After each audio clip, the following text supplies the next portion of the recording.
So last week I was pretty shaken up when I heard about Twitch's passing, as I think a lot of people were.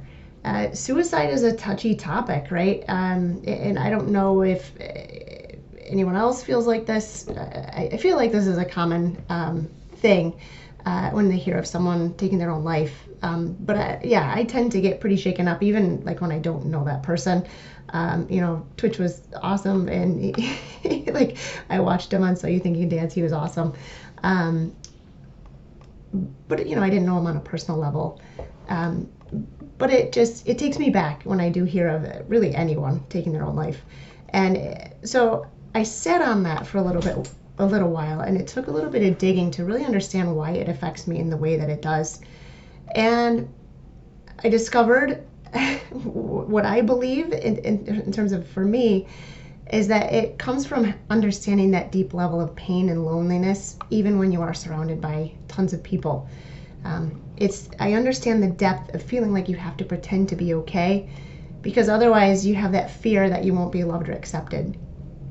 I understand the depth of putting on that fake smile so no one knows just how bad you're hurting on the inside, because to everyone else you had everything you could have ever wanted. A well-paying job, a nice house, an amazing husband, a beautiful family, right? So if you complain, then you're taking your own life for granted, and that there's a lot of shame in that feeling.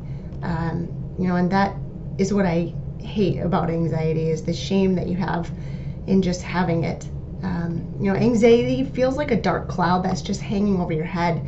No matter what successes you've had, or where you live, or how much you make, no matter what you do, you just can't get rid of that constant worry, along with the dozens of other crappy symptoms that come along with anxiety.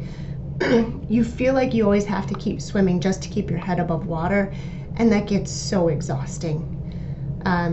It's like your own personal prison that you created just for you, that no one else seems to understand.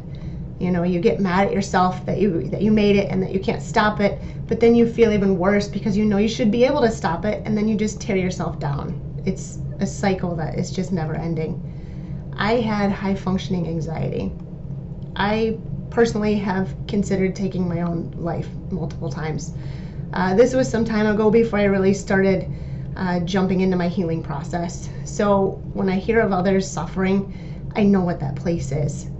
I still to this day get shaken up when I drive by two certain areas, where I almost drove off the road years ago, especially when the road conditions are similar to those nights. I still get shaken when I hear a certain song by an artist that was on when I figured out how I was going to take my own life. And I knew that when I was feeling low like that I needed to call someone, or I needed to pull over. But at that time, my greatest pain was that I felt like a burden to those that I loved. And when you're in this state, this is where taking your life really creeps in. And, I think for others, not necessarily for me, but it was more so not wanting to feel the pain anymore. For me, it was more so just wanting to stop feeling like a burden to those that I loved.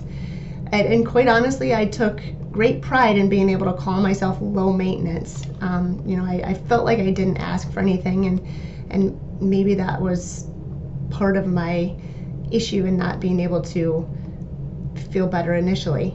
I still felt like I always needed something more, and I'm not talking about things here. And I didn't realize it at the time, but what I really truly needed was more love for myself. And that's why I couldn't get the love I was looking for from anyone or anything else, was because when you love yourself first, you just can't, when you don't love yourself first, you can't get the amount of love that you need from outside of yourself. It's just impossible. So when I started doing these things for myself and prioritizing myself, which is something that we as a society are not supposed to do because it's selfish, that putting myself first is when I noticed some relief from my own anxiety. And it was hard at first. I felt so guilty. I felt horrible doing it. I actually made my husband force me to do it. Like, I told him, please force me to do this. I think this is something that I really need right now. Now, I did a lot of other things, of course, but And I share all of those things, on a daily basis, all of the little things I've done over the years to just get better and better. But this was really one thing that I took away from that. And when I sat down, thought about everything, this is what I found. I'm here to tell you today that if you're feeling like this, you can change this. I promise I am no different than you or the next person. I was grasping at every last straw to find some joy in my life and to find some relief, when in reality, a huge part of that was that I just needed to reflect internally and put myself first for a season of life to just find healing. Now, of course, I still take time for myself every day, and that looks different each day too. But I'd much rather take the 30 minutes that it takes each day and feel how I feel now than not take that time and feel what I used to feel, because it was painful. And as you can tell, it's painful for anyone going through this. And I feel for these people because I've been there and I've done that, and it sucks. Like, I want you to know that I know putting yourself might sound easy, or you might try to avoid it, but if you're grasping at straws, like, just try this one. It's easy. You know what I mean? I feel your pain and that you're feeling right now. If you are feeling this, it is possible to turn your life around. It is possible to find happiness. It's possible to feel fully loved and energetic once again, I promise.